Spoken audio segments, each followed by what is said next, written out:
I backtested RSI-2 on 500 stocks. 84% were profitable. That video got more views than anything else on this channel. Today I'm showing you the exact code, line by line. By the end of this video, you'll be able to run this backtest yourself on any stock with any indicator.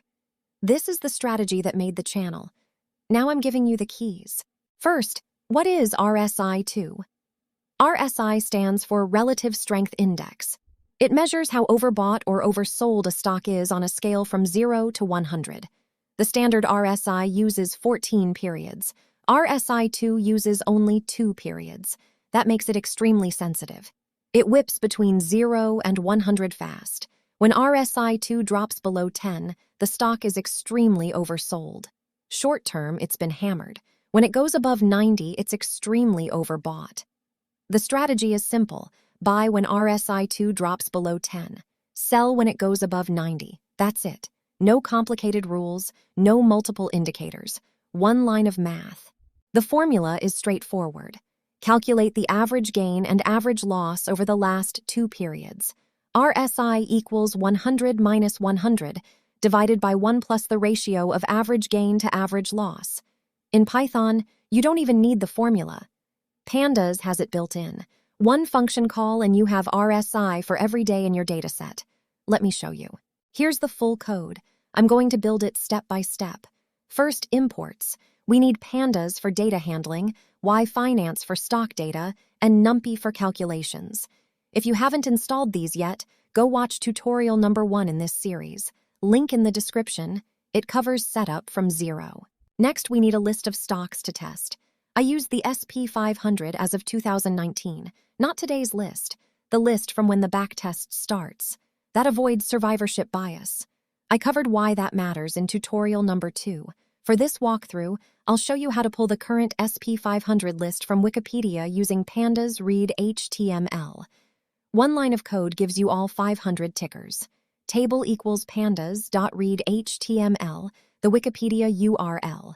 Then tickers equals the symbol column. Simple. Now the RSI calculation. Here's the function. Define calculate RSI. It takes the closing prices and the period, which defaults to 2. First calculate the daily price change. Delta equals close.diff. Then separate gains and losses. Gains equal delta, where delta is greater than 0. Fill everything else with 0. Losses equal the absolute value of delta, where delta is less than 0. Fill with 0. Then calculate the rolling average of gains and losses over the period. RS equals average gain divided by average loss. RSI equals 100 minus 100 divided by 1 plus RS. Return the RSI series. 7 lines of code.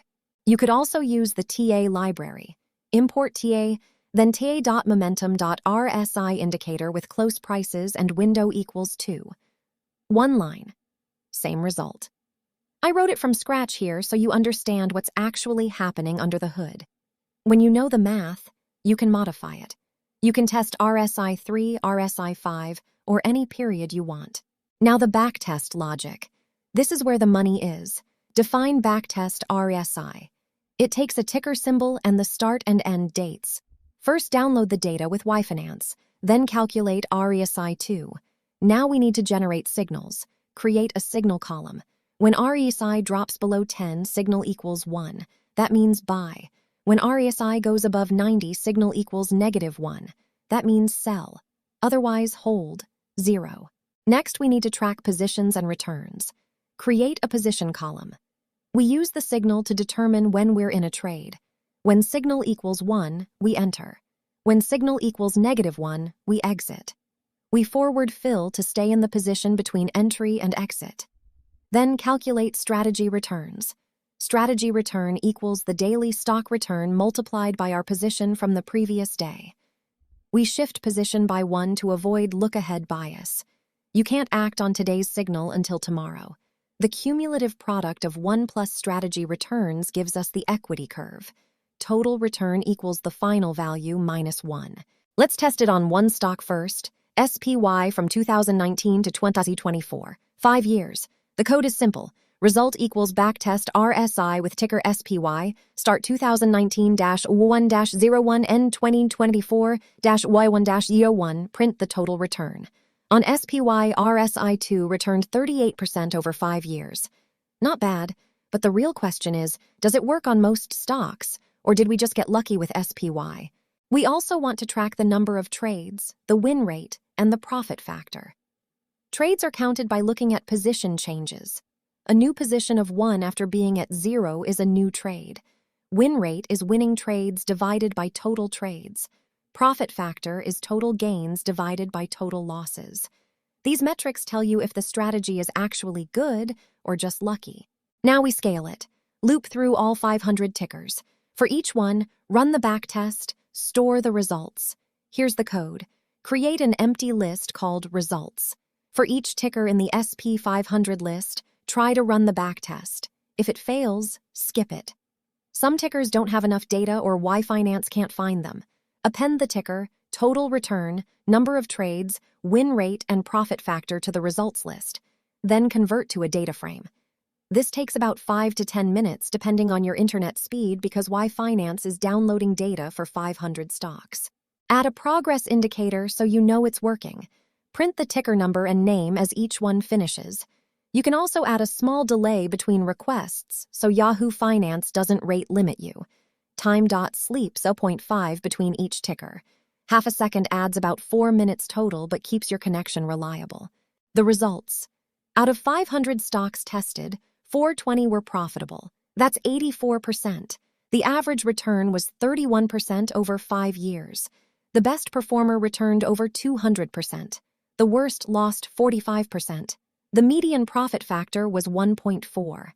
Anything above 1 means the strategy made more than it lost. Most stocks clustered between 10 and 50% total return. The distribution is skewed positive. More winners, and the winners were bigger. But here's what the data also shows. 80 stocks lost money, 16% failure rate, and the strategy had long drawdown periods. Some stocks went months underwater before recovering. RSI-2 is not a magic bullet. It works because mean reversion works on most stocks most of the time. But when a stock trends hard in one direction, buying the dips is a losing game.